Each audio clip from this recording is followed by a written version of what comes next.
Hello and welcome everybody to the last day of week 5 of the LCS Challengers League. We are almost done. I know, Magical, and it's almost the end of our regular split. It's such a tragedy, but we're not done yet. We still have a lot of things to be excited about, guys, and I'm excited about today personally. Are you guys excited? I'm excited. Well, you gotta make me excited. You just made me sad. Why did I make me sad? You brought that up. That's not on me, Alex. You can't do that. No one. That is we not have on tape. The recording. You cannot prove. Where?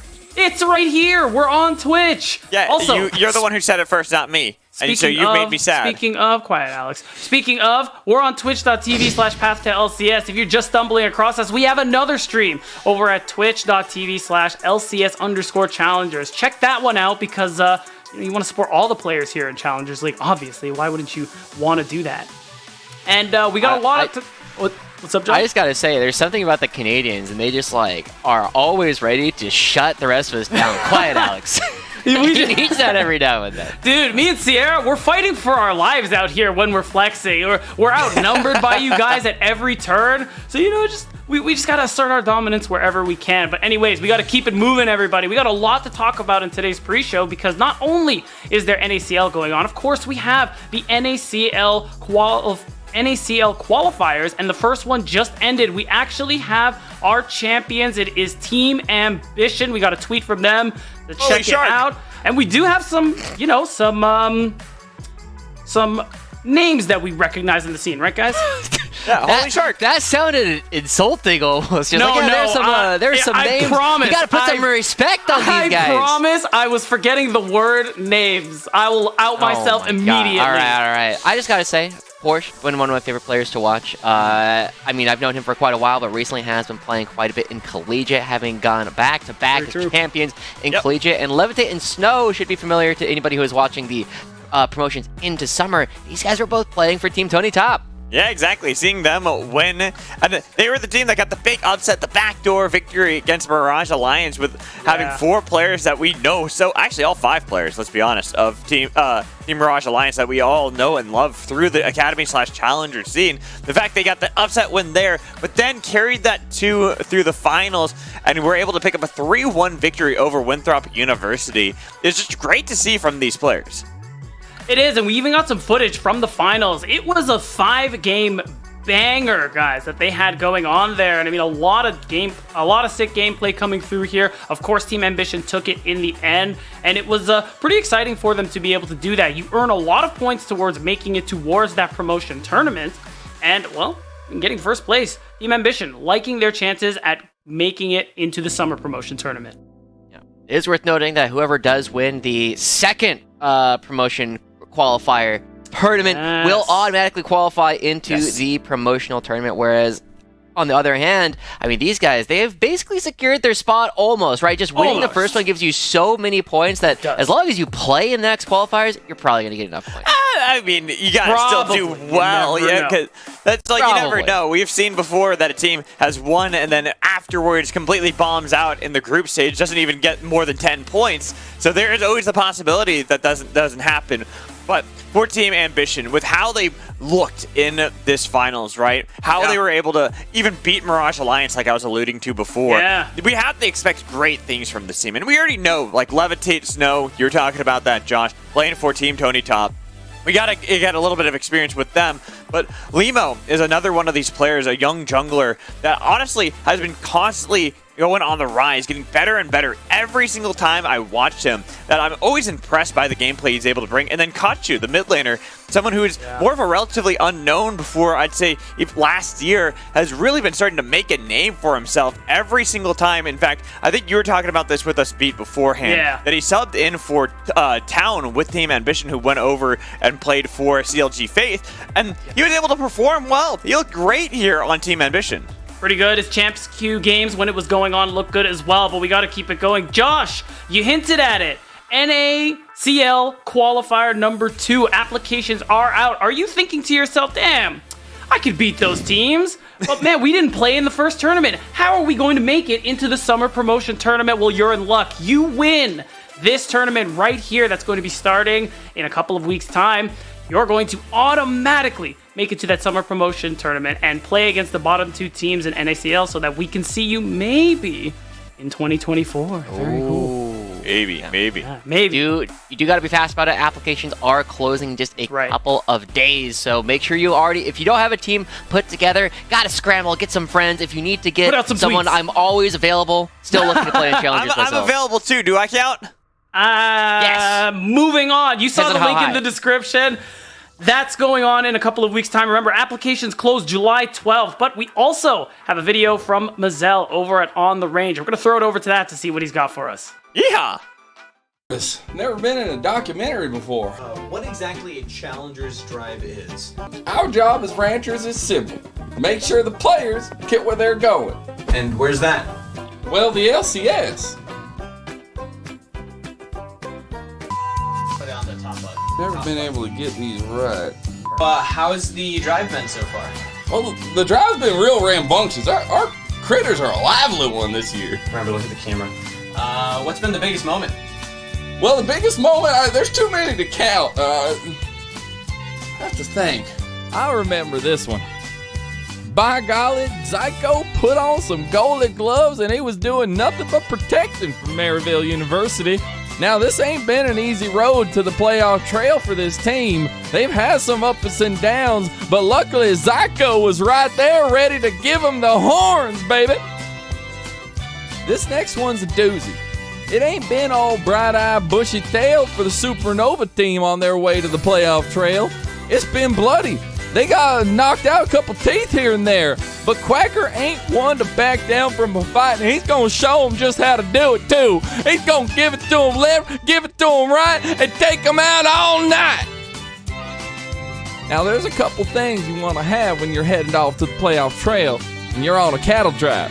First and foremost is a mode of transportation, and a horse be mighty fine.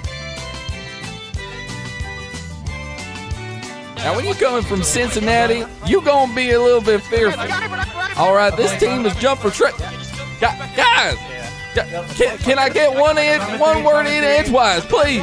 Guys, I'm trying to sell your story. All right, y'all busy. I'm going to leave y'all alone. Guys, please!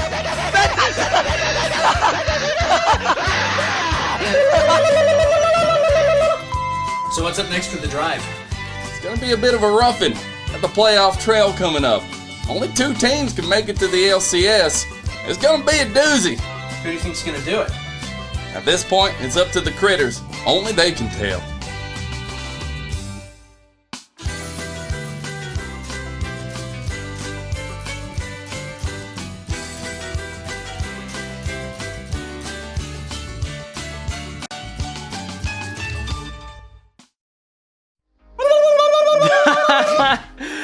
That sound never gets old. And shout out to Mazel and everyone else involved for putting that one together. It says Shout it shows. out to Mazel's wife too. Yeah. Oh, really? What is she?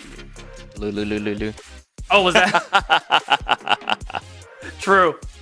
And yeah, so the race to playoffs is continuing, guys. And, you know, cattle, not as quick as cars, but they're still going to that same destination, NACL playoffs. And now that we have that on the chopping block, let's look at the standings, guys. What? See where everybody is. What? What's your problem? Now we're just chopping up the cows and the cars? No, You've never had a burger, Josh? Where do you think they come from? I think he's just chopping up the cars, is what he's saying. Oh so we're my making gosh. car burgers here. Car burgers taste good, bro. Trust.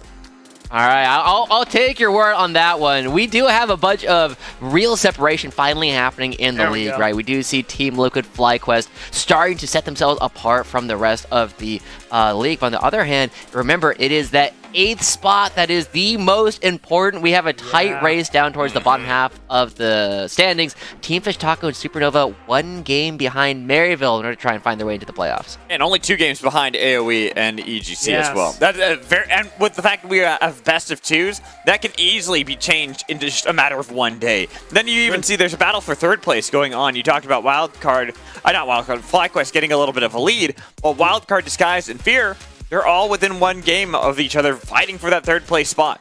Yeah, a lot of shakeups all across the standings here, and AOE getting that win yesterday against Maryville was huge for them to secure their chances a little bit more, but they're not out of the woods yet, and today, their first match is against Team Fish Tacos. So that's going to be a big step for them to be able to actually solidify their top 8 placements. And after that, we're going to have Wild Card versus Maryville. Josh, I'm going to go to you first. Talk to me about matchup number 1. Both of these teams actually have a lot on the line.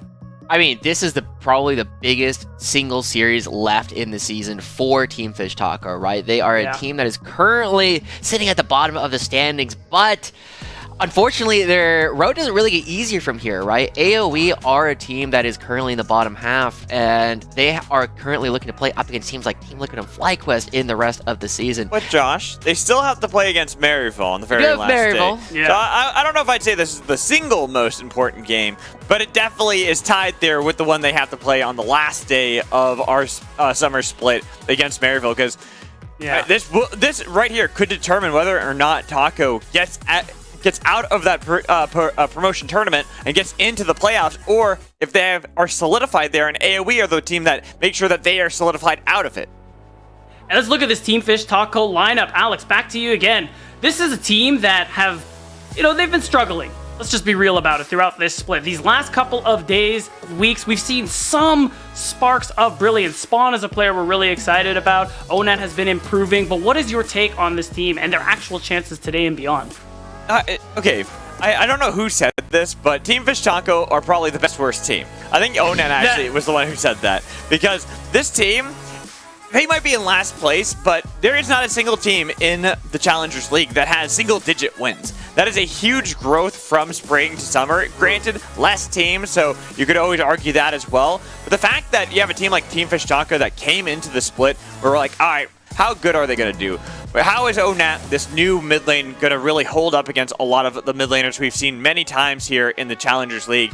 But we always knew Spawn. We knew Spawn was going to be this rock for the team, and he really has been that. Someone that they can constantly rely on. And in fact, he still, despite the fact they have a losing record, has an incredibly high KDA. I think it's at like 4.5 average.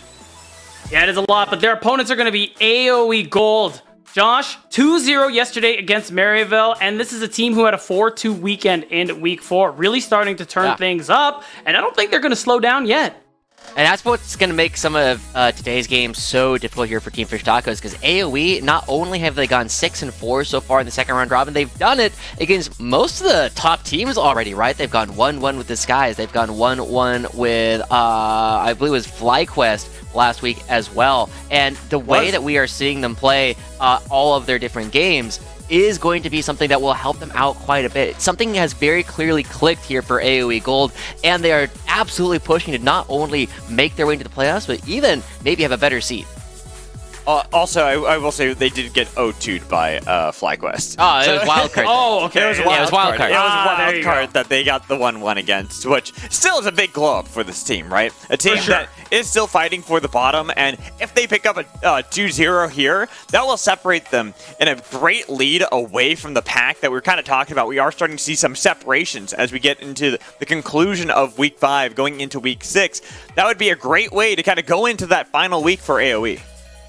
Right, and talking more about this matchup, something we were going over when we were meeting and discussing this run of show is the fact that both of these teams like to send a lot of guys into the mid lane. Josh, I know you got a really nice special graphic cooked up for us, and it is the attack on mid lane.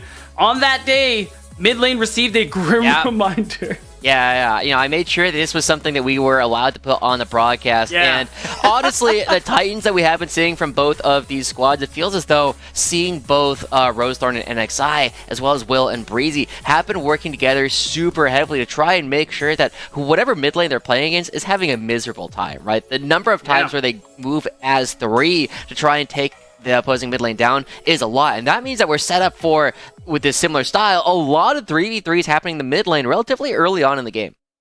It could be actually a pretty big deciding factor there. So with that in mind, we're going to take a look at some of the footage as well as also shift the focus a little bit lower to the bottom side of the map. You kind of hinted at it before, Alex. Spawn, really good player, honestly, has been a standout on this team even in their losses. Lynx, for the side of AOE, has really started to pick it up in the back half. He's someone in spring we were pretty excited about, and in summer, it was a bit of a slow start, new members to AOE, but now they're starting to look pretty good.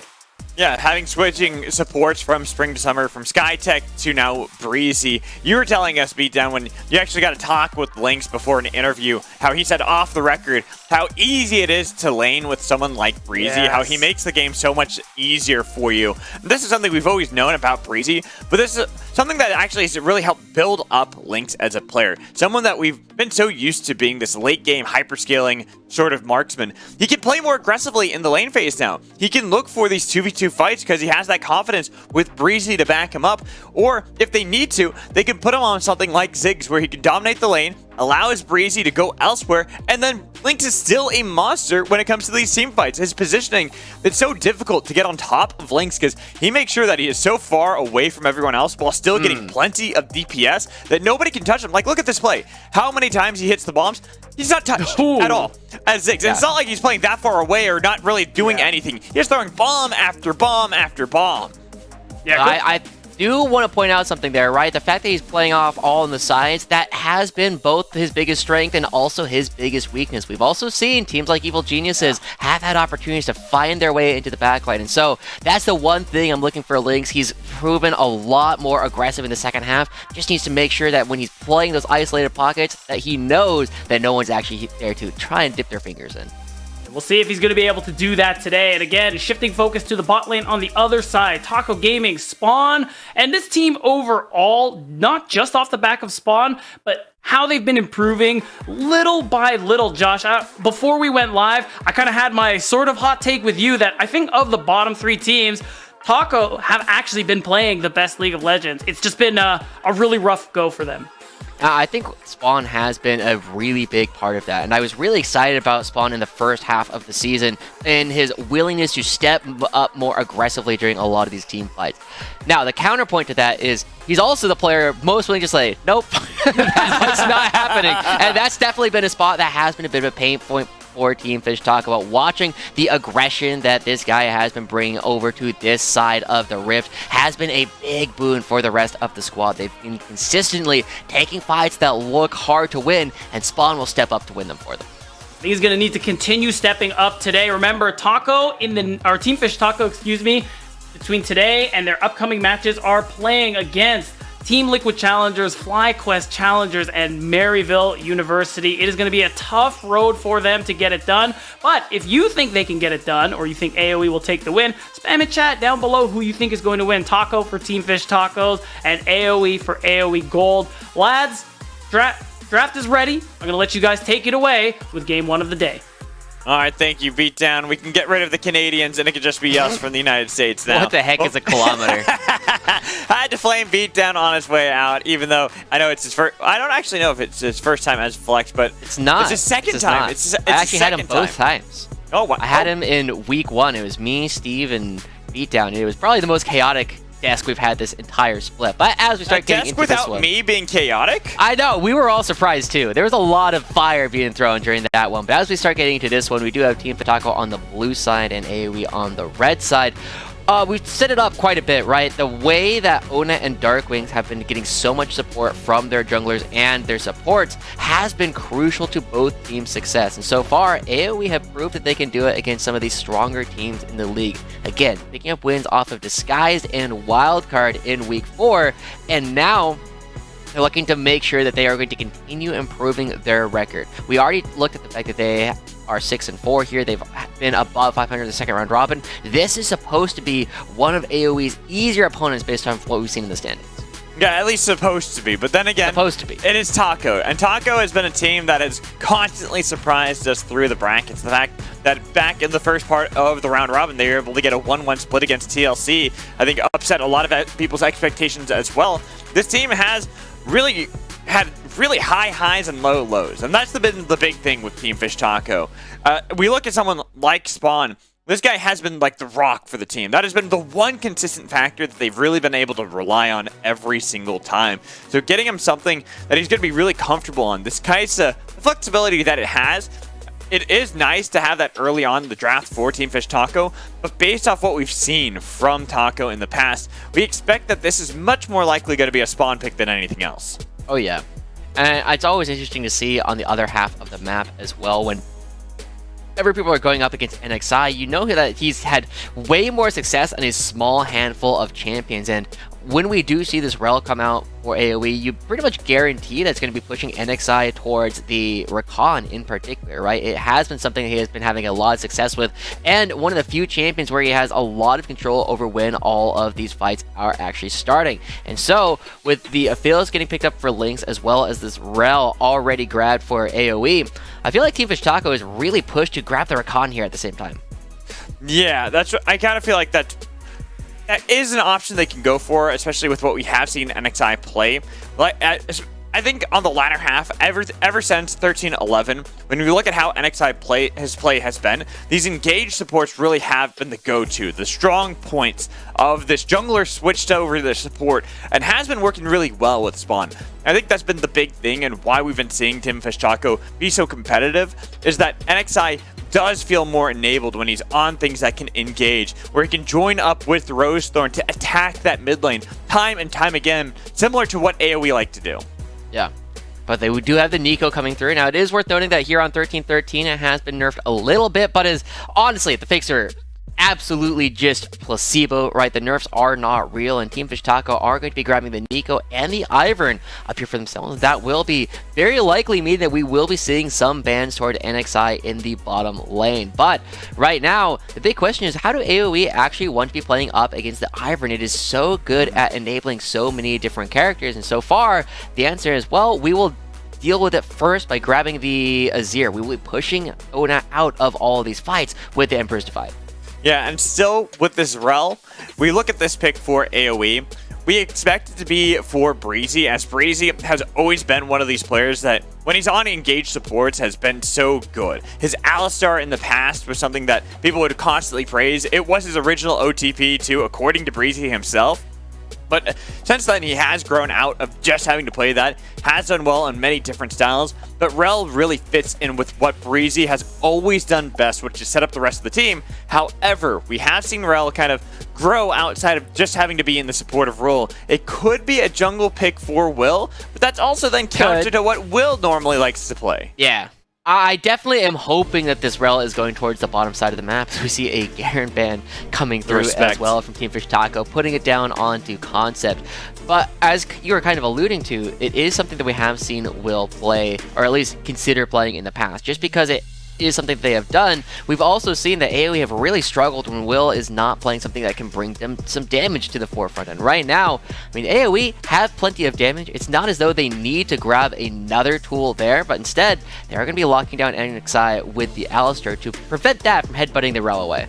Yeah, and it also kind of clues me in that it's more than likely this rel is going to be supportive. It is going to be for Breezy.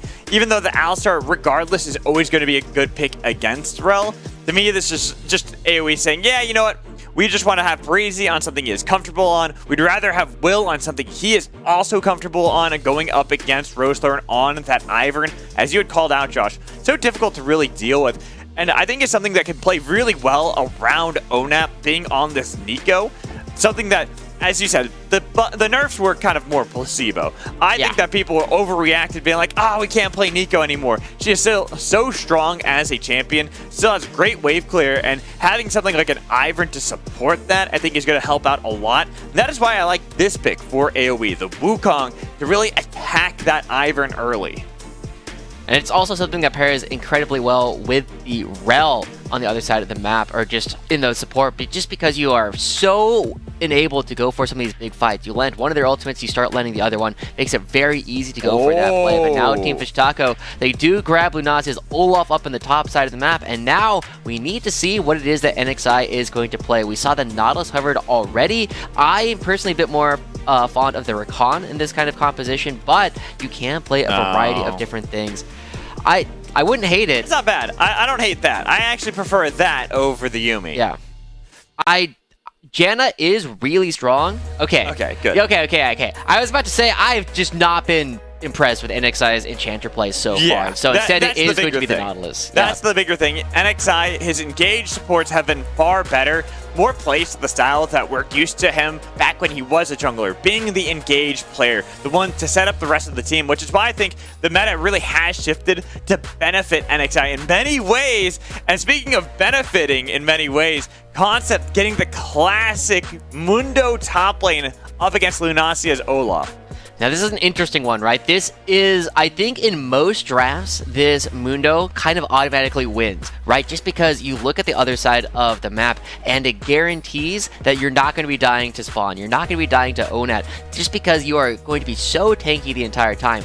But Mundo really likes these fights to go long, and the problem is going up against Lunasia. It's not just that you're going up against the Olaf, you're going up against an Olaf who is currently being buffed up by Rosethorn's Ivern, and that allows the Ragnarok to go on for effectively forever during a lot of these fights. And so you're putting a lot of pressure now on Darkwings and Lynx to try and out DPS this healing. Yeah, out DPS the healing, as well as create a lot of space for the rest of the team so they can kill that Olaf before everyone else is able to collapse on you as well, which is also going to be really difficult to do. It's really going to come down to what we've been talking about before, the attack on mid lane. Can AOE set up Darkwings early into the game, get this Azir on a high point before Onat becomes a problem? Or it will be the reversal, where Team Fish Taco, they're the ones able to attack mid lane with Rosethorn and NXI, so Onat is in a great position. He can roam up. Lunasia, being Lunasia, can do Olaf things as well. We know that Onat loves playing on the edge of what is possible, but I really am going to be putting a lot of pressure in this game onto Darkwings in particular, right? We've been rather critical of his laning phase so far throughout the split, but he does become very clutch later on, and now he's got a couple things that he needs to be very mindful of how he uses it in Emperor's Divide. If he uses it on Onat in order to push the Nico out of the fight, make sure the Pop Blossom doesn't go off, then it might not be in a correct spot to try and deal with Lunasia, their primary way of keeping the Super Olaf off of the back line. And so by having these two competing push points, these two competing pressure points coming out from Team Fish Taco, it suddenly means that AOE needs to be very careful about how they set up for objectives. You see, can Darkwings count the minions properly in the mid lane? Nope. Yeah, it's hard not to take that damage, to be honest. I mean, that's the easiest play for Nico's, right? You're the first minion, so you don't even have to worry because there's the Fog of War to kind of benefit you as well, where you can't really count the minions at that point. So you get that free damage. Yeah. Now you probably need to take all three parts of the queue, but you know, it is what it by is. The minion pathing, honestly. Yeah, that'll happen. But at the same time, whenever I see an Ivern, I want to spend a lot of time watching to see how optimized their path actually is. And now Rosethorn gets a couple of early channels on the top half of the map, will move down to the bottom half. And interestingly, it does mean that they will not be trying to interact with Will at all in the first couple of levels, just using the smite on the red buff in order to keep themselves topped off. Now, here's the question. How do they use the Blast Cone and the Q to effectively move between camps?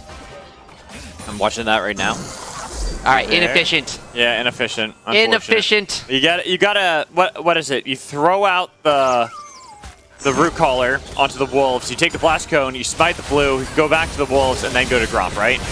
Yeah, something like that. Either way, NXI taking a lot of damage there. A lot more really damage than underestimating how much damage the minions were actually going to be doing towards him. But at the same time, I mean, we're just seeing a lot of trading kind of across the map as Onat firing back, Spawn and Lynx just doing quite a bit of damage to each other, and for the first time it looks like the junglers might be interacting. So I kind of just realized this. You know what would make Nico, I think, balanced? Is if you take away the third attack bonus damage she gets on her W. Oh. But right now, bot lane. Nice root color there. And Breezy tries to crash down away, flashing too to get a little bit of distance. He's burning the flash forward. Rosethorn picks up first blood, but now he's stuck under the turret, so he'll die to Lynx as well. Oh my gosh, and give over the double buffs as well to the other side. The biggest saving grace here for Team Fish Taco is the fact that this wave is pushed so far towards their side of the map. Now it forces Will to come down and try and make sure that this wave does not get frozen. You see NXI already looking around. Where's the monkey? Yeah, kind of expecting that to happen. Is that there's a good gun setup too for Lynx to push this wave back towards spawn so it will crash. So you can get that reset off, hold on to the double buffs. And like you said, that's going to be the big saving grace here for AOE. Is the fact that, sure, first blood does go over to Taco, but double buffs picked up by Lynx. It's going to make this lane really difficult for Spawn and NXI. We'll see how much time he actually has on the double buffs by the time he gets back into the lane, because we also see Rosethorn being very aggressive, going down for the bottom side of the map towards the top. Potentially going to look for a dive. I don't think you spotted out there either. They have that ward, so they'll spot that concept. You realize the play is inevitable. He is very low, and it is an Olaf looking to dive you, putting on the shield onto Olaf, chasing down Concept, getting all that damage for free. But Will, he's on the other side, so he'll make sure it is a 1-for-1 trade yet again for AOE.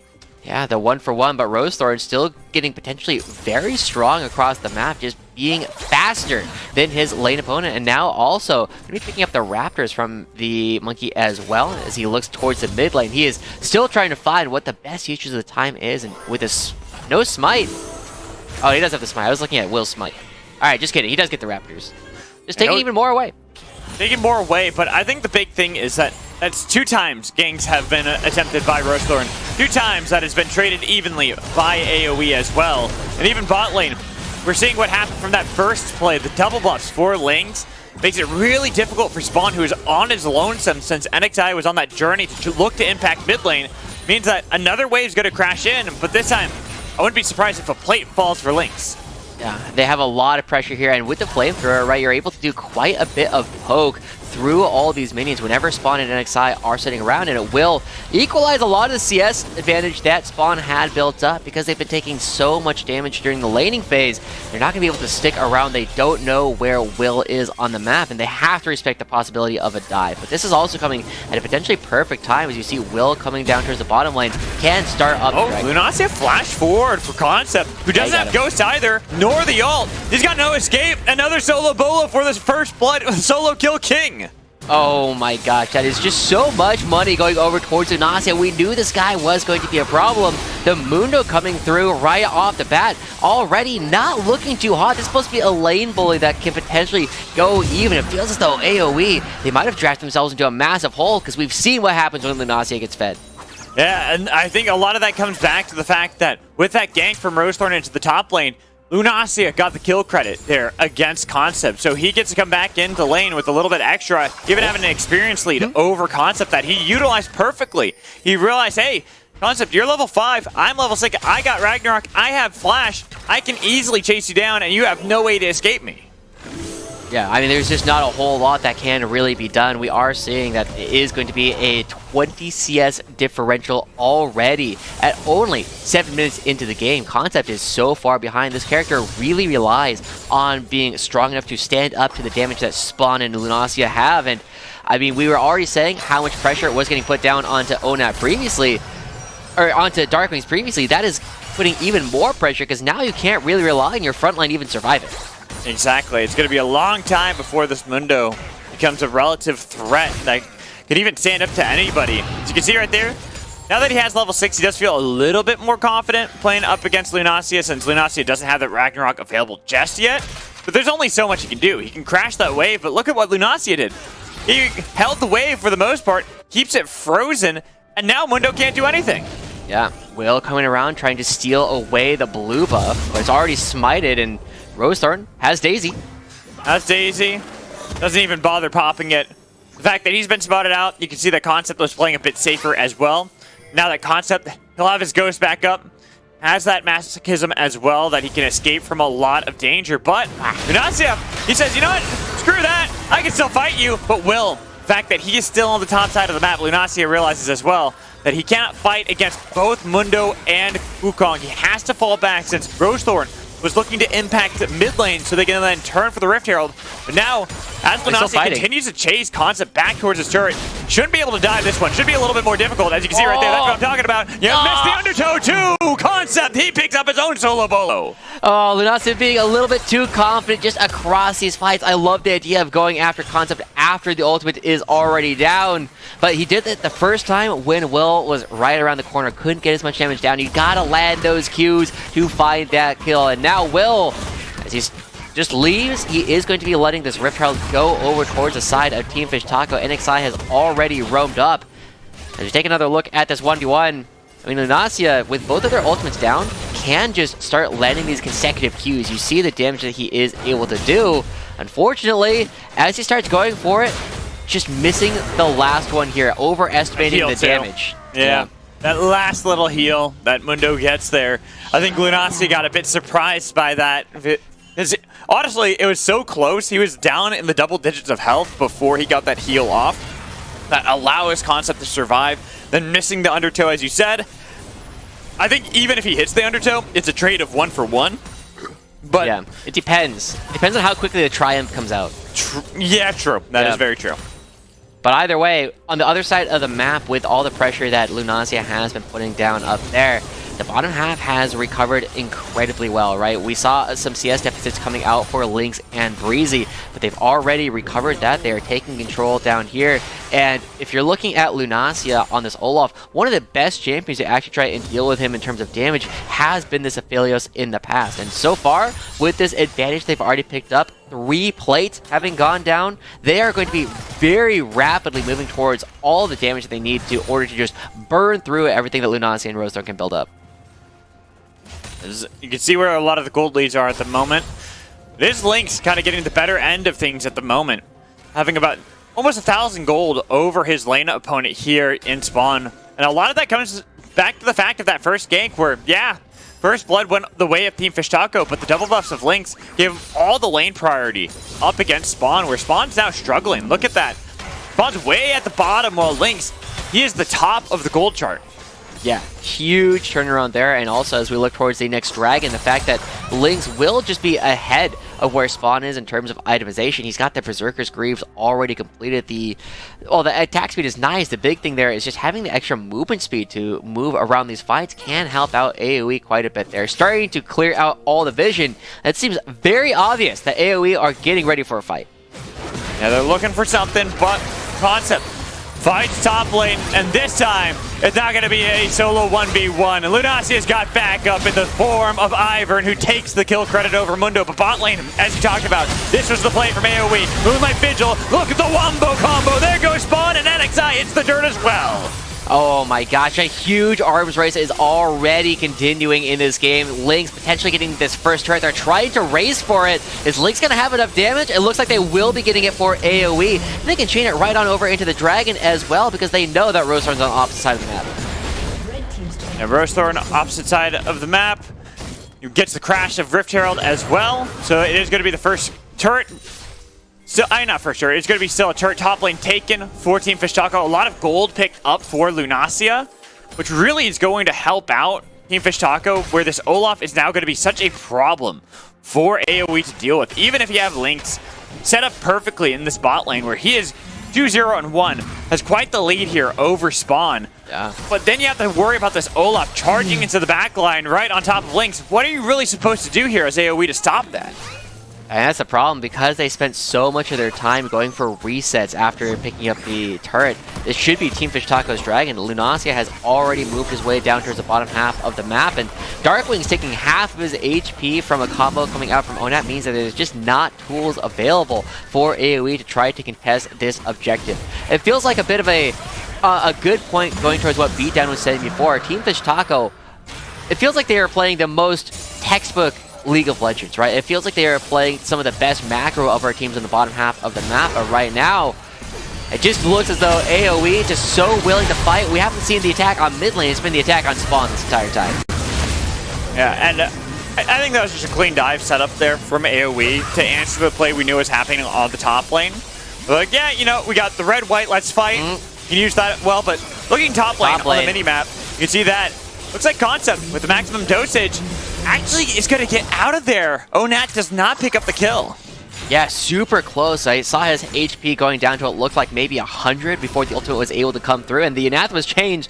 They don't do a whole lot of work up against Onat. They have to be on Lunacia, you're imagining. So AoE, they do get a couple of plates. They are recovering Concept's gold economy at least a little bit, but well, this is a dangerous spot for him to be. The fact that Onat is out of mana, probably the only thing that'll keep Concept in this lane.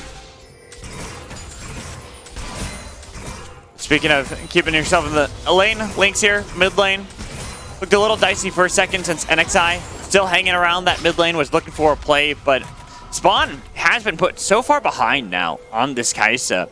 Falling behind 25 CS, the turret gold as well picked up for Lynx. And the fact that you have the Kraken Slayer with just the components for Spawn that is a full item that Lynx will now really have over him because he's already started to work on his second item with that Zeal picked up. Yeah, and the Zeal incredibly efficient, but we're seeing a skirmish trying to break out. Rosethorn sending Daisy. And Oh, they've he's got dead. NXI here as well, but that's going to be the engage. Moonlight Vigil, what in the world just happened to the tree as Lunasia's in the back line? That's what you need, though. You got Olaf chasing down the back line, and when you cannot stop Olaf, you cannot stop Lunasia, you cannot stop Team Fish Taco. Oh my gosh, AOE thought that Daisy timing out was their opportunity to go, but Lunasia right around the corner. He's better than Daisy. Team Fish Taco finding a couple of crucial kills, and we are looking at another potential monster game coming out from Lunasia. I was talking to him before in an interview about how he's been consistently starting to find these individual leads by himself, but as soon as AOE goes in, they see Daisy disappear. Yes, they get Rosethorn relatively early on, but that doesn't matter. Your crowd control means nothing to Lunasia, and he's just able to run down the most important damage dealer in AOE.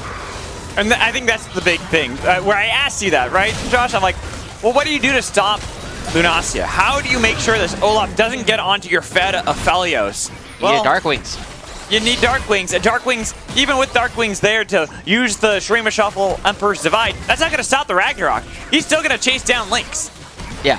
Yeah, you gotta do it. You gotta do the Emperor's Divide relatively early, because if he gets the Ragnarok while the Emperor's Divide is going out, he walks through it. But if it's already up, and it does become that terrain that Olaf will have to walk around. So that's what we were saying, right? A lot of pressure on Darkwings to have that kind of pressure in a lot of these fights. But as the gold is largely evened up here, the fact that it is so concentrated means that AOE aren't nearly as worried about what Ona is going to be doing in these fights, right? It does actually make Darkwing's job at least conceptually easier, if not actually easier to do it in practice. But we do see Ona potentially getting caught in the top side.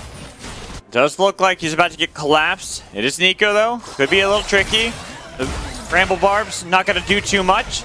Instead, they're trying to juke away. Flash out of there. Onat even using the Rocket Belt, dodging away from the Bone Saw. Gets the double root. Breezy's on the other side. He flashes forward to make sure they can pick up this kill onto Onat. Rosethorn still coming up. Team Fish Taco looking to fire back. That's going to be the big problem. They overextended, and they used a lot in order to get that distance, to get that kill on Onat. But Lynx is on the other side, and you don't have a TP from Lunasia, your big member. He's on the other side taking a turret. So Concept taking a lot of that aggression as NXI. He'll fall to the big Mundo. And Spawn, never able to use the ultimate, just ends up getting caught out a little bit. NXI falls as well. It's going to be even more of a turret trade. Well, I really wanted Lunasia to stay there to get even more damage onto the next turret, but ends up going for a recall instead, and now AOE need to be very careful about their timers, right? We saw that AOE going for the timer around the previous dragon ended up giving over to Team Fish Taco, and now Team Fish Taco, they're back out on the map first again. They're going to be back. They're going to already be towards this dragon. It is a Hextech Rift, which also gets both teams back on the map fairly quickly. As you can see, that AOE, they're going to take a lot of these gates. They'll try their best to collapse back and stop this, but you're going blind here in Taco. Will tries to go for the aggression on NXI. He will be the sacrificial lamb there for the team as AOE quick on the read. They've got the members here in the bot lane so they can take their second dragon of the game. That's the second time, though, that Rosethorn, he starts looking for these fights right as Daisy is actually timing out. Daisy ready to go, just now coming back up. That's going to be AOE finding another opportunity to go for an engage while Daisy is down. And AOE, right, they are showcasing that even though Team Fish Taco might be playing some of the macro game a little bit more textbook, AOE is just out fighting them. Yeah, AOE, that is always something that you kind of have to fear here. Oh, and now Lunasia, in a bad spot. He's going to have to fight his way out of this cage that he has found himself in with that blast cone. He's got a lot of damage, kiting back the best he can. He got Will so low, but finally he falls to the Emperor himself as AOE. They've taken out the Viking Lord. They don't really have to worry about Team Fish Taco anymore. And that's honestly really big here for AOE, right? The knocking of the blast cone, using that to put Lunasia into the pit. He doesn't have flash, doesn't have a way to get out at all. Like you said, only way out is forward, but on the top side of the map, Onat, once again, going for a split push, might be getting caught. Yeah, he is very far extended here. Has Pop Blossom if need be. Gonna use that, but it's gonna be the wrong monkey that he tags. Rocket Belt away for extra distance, even getting the root, but not enough to start Breezy from charging forward so that they can get a kill for Will. Darkwing's hitting the turret down in the bot lane, getting matched in the mid lane by this Rift Herald. I mean, that's a lot more gold. This turret's not even going to die here in the mid lane as everybody on Team Fish Taco, they're trying to do to Darkwings what just happened to ONAP, but he's got a lot of mobility. He's got the teleport coming up soon. Does have that, but you have a lot of members here of Team Fish Taco. There is no use of the Sun Disc either. That's going to be the wall that divides the two, but nobody is top there. They easily take down Darkwings.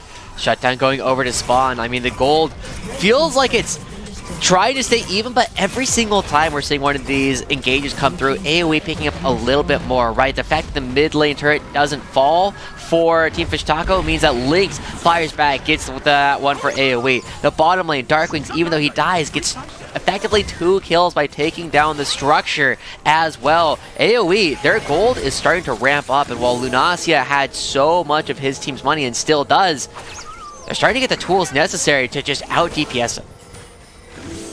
As Taco, they are back on the map, making sure they can test some of the vision here on the top half of the map, and things have gone a little bit sideways here, Josh, between the two teams, where we've been seeing both teams trying to attack these side lanes as opposed to going for what we're expecting with the attack on mid lane. It's been everything but that, really, from this game. Yeah, we haven't seen any opportunity for Breezy, NXI, Rosethorn, Will to all converge and try and shut down either of Onat or Darkwings. It's actually been the mid laners dying in the side lanes throughout this one so far. But as we start moving towards the top side of the map, NXI is still trying to find these engages. You gotta pay a lot of attention right now towards the little bar right above Daisy's HP bar, right? We've already seen that's 2 times where Team Fish Taco are trying to go for engages without it. Rocket Belt with the Pop Blossom. That's a lot of damage on the Breezy. And there's the engage trying to re-engage, but they got the kill on him. But Moonlight Fatal, red, white, let's fight! Lunacia trying to chase down, but he's getting kited back, and he took a lot of damage before he can even get there. And the Shurima Shuffle! Darkwings completely rips apart the exit escape plan there of Team Fish Taco. AOE with the triple kill for Lynx. They're gonna get Baron too. Darkwings not need to use Emperor's Divide early on means he's ready to go for the pick on the side lane. All of the buttons here for Team Fish Taco use on the takes, trying to take them down. And it means that both Darkwings and Lynx get to free fire this entire time. And you see, when Lunacia tries to go in for this fight, Insy's like, oh, that guy has a lot of chakrams. That guy can actually kill me. Need to back up from that one. That gives Darkwings the confidence necessary to jump in. And even though he ends up dying, with the number of chakrams that Lynx has built up, every single auto tag effectively doing 2 to 3 times the amount of damage you're supposed to, cleans them up, picks up the Baron buff as well. And take the Churro Baron buff for AoE, all off the back of a huge heroic play from Darkwings. That was a beautiful Shurima Shuffle, and you talked about it before. You could use the Emperor's Divide onto Lunacia before he uses Ragnarok, or you could use it afterwards, so you get not only the full damage, but then you keep him pinned down so he can't do anything.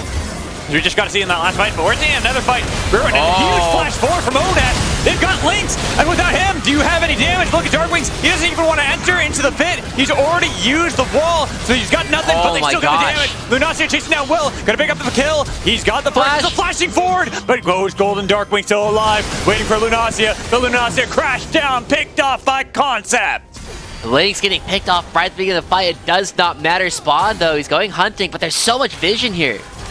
There is, but there's still a lot of damage from Spawn. Crash down away. They could chase this down. Red buff, not enough to get the slow, and was too worried about Darkwings on the other side. Yeah, AOE will be able to pick up another dragon, but watch how Spawn loops around the Emperor's Divide, not actually catching him at all. He gets his way onto Lynx, pops them very early on, and after that, it looks like a fight that Lunacia could potentially run, but he spends so much time hitting the wrong monkey in the fight that allows Darkwings to come back on in. Rosethorn gets caught by Will at the same time, and with such a split fight, unfortunately, it does mean that Lunacia, having had his support system ripped out from under him, does not have the damage left to take down anyone on his own. Yeah, and you look at all the vision they put down and the brushes there from Ivern just to make sure that AoE had full control of the fight. There's no real pocket of fog of war that Lunacia could even utilize. As we start looking towards the next fight, I mean, Rosethorn needs to start using the brushes in order to try and find their way over towards the top half of the map, because AOE is denying any opportunity for Team Fish Taco to even move in that direction, and they still have Will hanging out in the mid lane, pushing things forward. But at the same time, AOE, they gotta bring what's left, the Turo Baron buff, to bear. They can break open the base of Team Fish Taco. It might be all that we need to see. They're already 7,000 gold ahead with 3 dragons to the soul. I was about to say, while these fights have been kind of all over the place, chaotic for both sides, it has been AOE winning each one of them. And you can see how that is compounded upon itself over and over again. Not only the Turo Baron buff that you gotten before, but then the turrets afterwards, the swing of gold, where 15 minutes, dead even. Even 20 minutes wasn't too bad. Now, that is a large lead that AOE have over Team Fish Taco that seems nearly insurmountable. Yeah. And as we start thinking about what might happen next game, right, and what didn't happen in this one, NXI and Rosethorn never asked questions of Darkling's laning phase. It is by far the weakest part of his game. And so far, I mean, Team Fish Taco just let that ride. Team Fish Taco themselves even were tweeting like, hey, this is the do or die moment. We need to pick up some wins here. We need to show some dominance in order to make our way into the playoffs afterwards. This has been a showcase of AOE continuing to skyrocket up in the standings, going 6-4 so far. This is looking like they're going to add a 7th win to that tally. Once they have that, I mean, they're starting to challenge teams like Cincinnati Fear to actually be the last team on the left side of the standings. If I've learned one thing as of late from Team Fish Taco, that is this team does not give up. Doesn't matter what the gold lead is on the other side, they'll constantly look for these plays. That's why they've got both the 2 longest games of the split that they played in. One, they lost. The other, just yesterday, they won against Evil Genius's Challengers. And so when I look at Team Fish Taco and how they can come back into this game, Lunacia is still huge on the team. You saw before the gold graph where Lynx, he is mountains ahead of everyone else. But Lunacia is actually still keeping up with the conversation relatively well. And the fact that it's an Olaf being close to a 3-item Aphelios with the Thornmail on top of him as well, that is going to be so difficult for Lynx to actually kite back away from. See, I actually really don't like the Thornmail. I feel as though this is not showing faith in the rest of his team, right? I'm saying it is purely, Yeah. he is like, it's 1v9 territory now. But if you have Rosethorn in your back pocket, right, you want to build more damage. I was really hoping for something like a Death's Dance to make sure the fight goes a little bit longer, keep him alive, and allow Rosethorn's buffs to come out in full force. But as we start looking at it, again, Team Fish Taco, they're lining up. They got to start thinking about the next Baron buff. They got to fight for some space before Concept can come in. Oh, just kidding. Daisy's gone. Daisy's gone. And still relatively short cooldown, but the TP coming in from Concept. AOE are setting themselves up with 30 seconds left for the Baron to push back this vision from Team Fish Taco. Make it as blind as possible for Taco to have to play in, where they'll have to go with no knowledge, no information at all into this Baron buff on the top half of the map. Or they could, now there's not even a chance that they could trade for the Dragon, get themselves the second one and deny that Hextech Soul because the timers are just not on. Yeah, I mean, the DPS check is just there for AOE, right? If you ask, like, hey, are you going to be able to do both and then move over to the second one? Well, the answer is yeah, they have an Azir, they have an Aphelios. They are going to shred through this Baron, and right now, knowing that Daisy is down, AOE, they're already starting up. Breezy has already moved into a perfect flank position. The Chakrams as well. Look at Rosethorn, no way he can even enter the pit. It's gone before they realize that's how fast AOE can take the Turo Baron buff for themselves. And as I started looking for the fight, right, it is so difficult.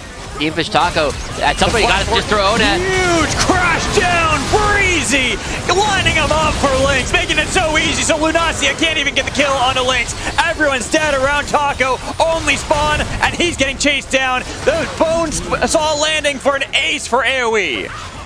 That was not close. Breezy coming up huge. You get the Turo Baron buff that guarantees the end of the game. Team Fish Taco did not look right. You see 1, 2, 3, 4 flashes still up here for Team Fish Taco. They have almost all of their ultimates. They were taken completely by surprise as Breezy just sends it right up the middle, blows everything up, and confirms AOE finding their 7th win in the second round robin. 7th win, getting themselves even further away from the bottom of the pack to cement themselves in the playoffs. That now puts them 3 games above Team Fish Taco here. AOE, it was close for a while in this game. In fact, when we get a look at the post-game breakdown, you can see that the gold dead even all the way up until about 15 minutes. Then it slowly starts to incrementally go towards AOE. But then you can see on the gold graph, there's 2 fights, 2 huge fights that skyrocket the gold over for AOE.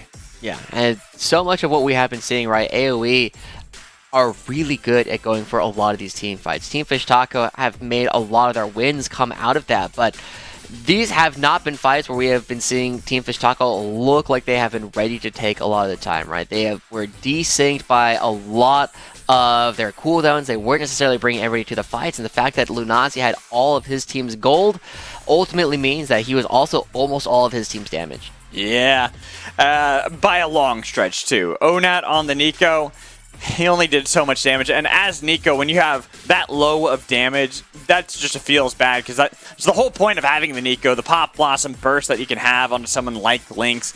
You just never were able to get in those positions. There was only really one good Pop Blossom I can even think of, and that was in a fight that they ended up losing at the end of it all anyway. So AOE, they pick up the win. They are now 3 games above Team Fish Taco and that last place, so they are that much further from the promotion tournament. We're going to toss to a break. When we come back, we'll be back for a Rally Cry halftime show with Beatdown. Make sure you stay tuned. The LCS Challengers League is brought to you by Turo, the world's largest car-sharing marketplace. Find your drive.